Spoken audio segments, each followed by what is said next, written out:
leave, and we're going to have a very lively, vibrant discussion. You understand? But if I call you, and intellectually speaking, logically speaking, you know I'm right. And I've made the sense that a 5-year-old could understand what I'm saying, and you want to tell me to my face that I don't know what the hell I'm talking about, okay, we're going to have a problem. Okay, your heart's going to pump right out of your chest. So that's what I mean about walking into a room with me alone and having a debate. Okay, you don't want to do it. Okay, because it's like having a come to Jesus meeting, because I'm just tapped into that spirit of truth. That's it, man.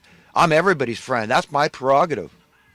Okay, and if you don't like that, that's tough, because that's your prerogative too. That's everybody's prerogative. We all have the prerogative, not only the right, not only the entitlement, not only the privilege, but we've got a duty, an obligation, a responsibility to do it according to Jesus Christ. So anybody calling themselves a Christian,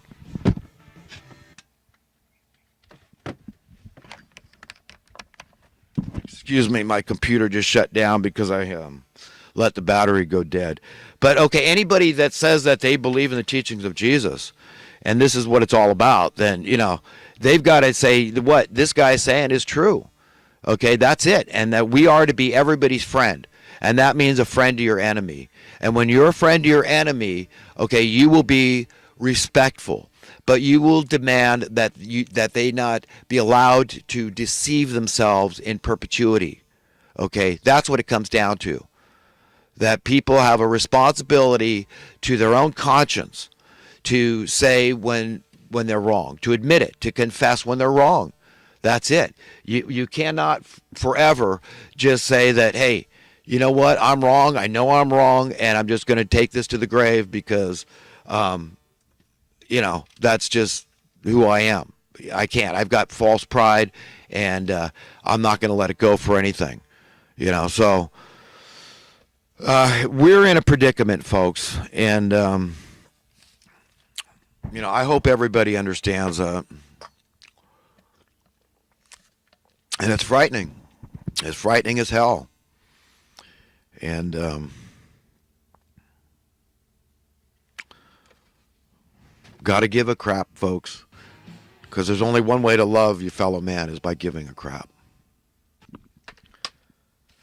Yeah, this whole thing is really fishy. And this guy, like I heard other people point out, and I was thinking the same things, this guy could have been killed and never knew that this mass murder took place. Okay? Because the whole thing took 10 minutes. And I'm sure that the coroner, I mean, they can tell pretty close, it seems like, when the person was killed. But, I mean, give me a break. The whole thing lasted how long? So, I mean, can they tell when it's that close when exactly this guy died? When people heard the fatal gunshot wound to the head? Okay? I know gloves were worn, and it's been explained that the guns get hot, so they wore gloves because the guns were going to get very hot when they're fired that rapidly. So it's just very fishy. But I want to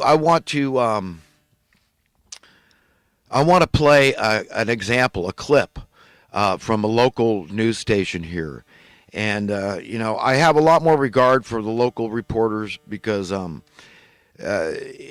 think that it's a lot easier to be your own person. I mean, mostly you're reporting on innocuous news that's local. I mean, innocuous, horrible stuff, often car accidents and fires and, a lot of bad stuff and murders and that kind of stuff, local stuff. But they're not like the mainstream media. The mainstream media, their job to me is much more important. As cutting edge informers, educators. To me, that's what the mainstream media, world events and news and this stuff, you want total accuracy, total honesty when it comes to that kind of stuff. And that's what these people aren't. But anyhow, I'm going to show about this billboard I was talking about of Trump. I'm going to show a clip here. And there's a very pretty news lady on this show. And very exotic lady. But wouldn't mind meeting her, I'll tell you. But anyhow, enough of that. And I'm going to play this this clip from the local media on this Trump billboard that this woman put up, and it was taken down. I mean, in one sense, I'm glad it was taken down, but another, you say, well, I mean, I don't know what would have happened. I mean, maybe the store would have been firebombed. Most conservatives I've found are to be very peaceful people, so they probably would have tolerated it with attitude. And free speech is a two-way street, so there's probably a lot of people that call into the door of the business and say names. I mean, I don't believe in that. Like I said, I believe in respect, but I believe in not walking around with an attitude, a chip on my shoulder if I can avoid it, and walk around just being everybody's friend. Just if I want to win somebody over, I think they're wrong in their belief system, then I'll try to win them over, but it's not by insults and berating people. And so I believe in respect is a lot more effective tool, the honey and the fly and the vinegar thing, So anyhow, I'm going to play this clip right now. You're watching Action News Now. Coverage you can count on.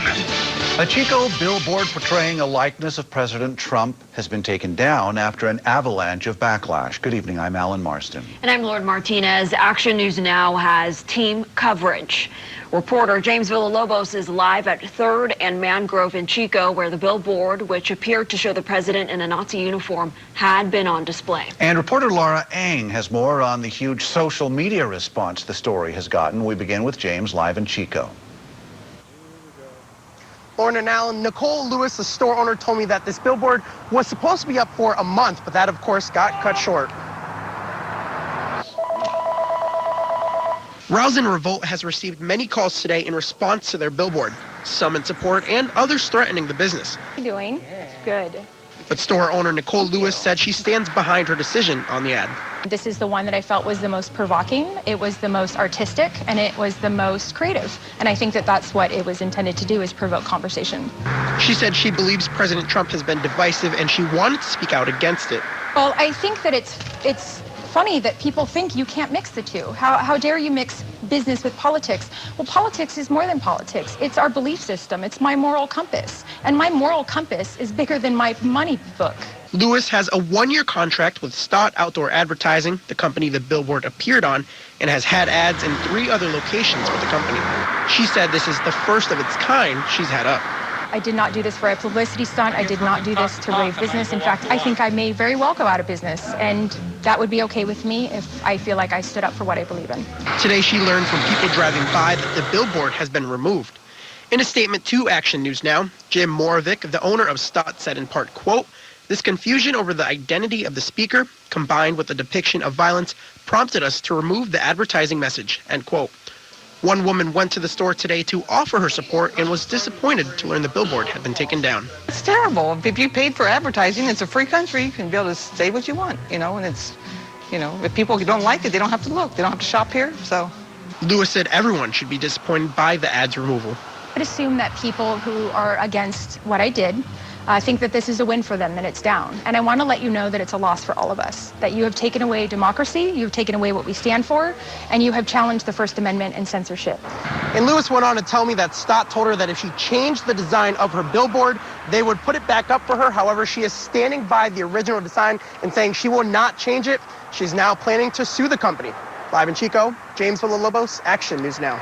Thank you, James. Well, that provocative billboard is getting a lot of online attention. The recycled clothing store advertisement showed the image of President Trump just for a short time. Action News Now reporter Laura Eng joins us with the breakdown on what kind of online response this photo has gotten so far. Laura. Lauren, when Action News Now posted the photo last night, it started a firestorm of discussion in the comments section. And the photo has since gone viral, reaching over 113,000 Facebook users. Now take a look at this poll Action News Now posted a few hours ago on our Facebook page. We asked viewers what they thought about whether or not the anti-Trump billboard should have been taken down. Check it out. Over 500 people said that they feel yes, the anti-Trump billboard should have been removed. And over 434 people say no, they don't think it should have been removed. Now, if you take a look over here, Here's some comments that we have from viewers. This one says, so how does this positively contribute to society and our community? This only creates more division and hate amongst ourselves. In the next comment, you'll see a viewer says, political satire has been powerful all over the world and for hundreds of years. They've got my business. I've always loved the store. They have great clothes. So overall, as you can see, we want to make sure that we can get all of our viewers engagement, and we want to hear your opinions about what you think about this controversial post. If you could check out our Facebook page, we want to keep the discussion going and hear your opinions. For now, Laura Eng, Action News Now. Thanks, Laura. The Butte County Sheriff